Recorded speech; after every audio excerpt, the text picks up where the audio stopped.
Ini adalah penelitian lab dari virologist yang kredibel di Science Direct, bukan hoax. Mereka sudah lakukan eksperimen modifikasi genetik pada virus corona tahun 2017. Kuncinya adalah asam amino pada virus tersebut. Kalau mau bikin virus corona berhenti menyebar, hilangkan asam aminonya. Kalau mau bikin virus corona cepat menyebar, tambahkan asam aminonya.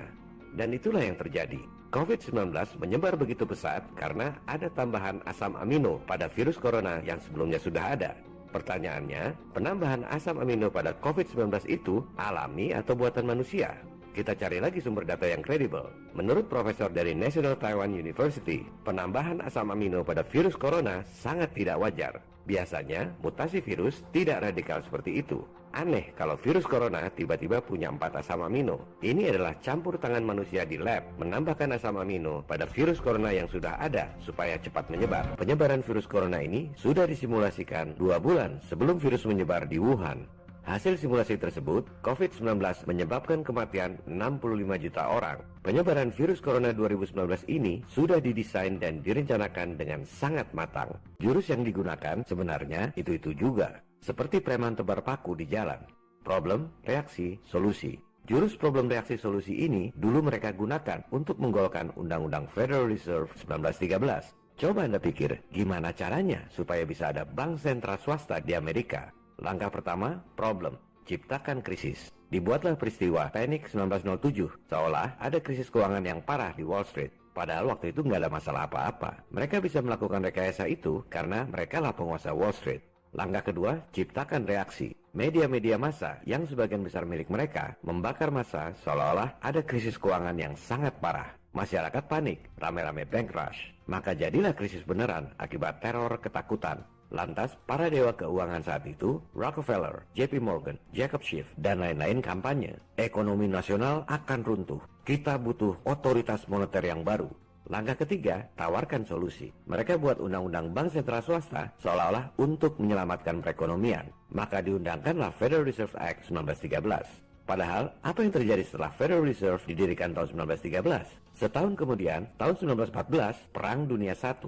Tahun 1929, The Great Depression. Amerika Serikat yang adik kuasa itu secara teknis sebenarnya sudah bangkrut tahun 1933 akibat The Great Depression. Padahal dulu alasannya bikin undang-undang Fed supaya ekonomi stabil. Jurus problem reaksi solusi itu juga diterapkan oleh elit global dalam kasus virus corona ini. Pertama, ciptakan problem, sebarkan virus corona. Yang dijadikan kambing hitam adalah Cina, negara berpenduduk banyak sekaligus untuk melumpuhkan perekonomian Cina. Seolah-olah virus corona menyebar di dunia akibat orang Cina. Padahal, menurut Menlu Cina dan para saintis di sana, virus corona sengaja disebar di Wuhan oleh tentara Amerika yang datang mengikuti Military World Games di sana. Kedua, ciptakan reaksi. Panik global sengaja di-blow up oleh media-media massa yang dimiliki oleh elit global.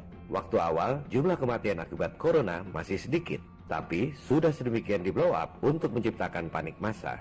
Berbagai media massa dan organisasi-organisasi internasional secara sangat sistematis menciptakan panik global.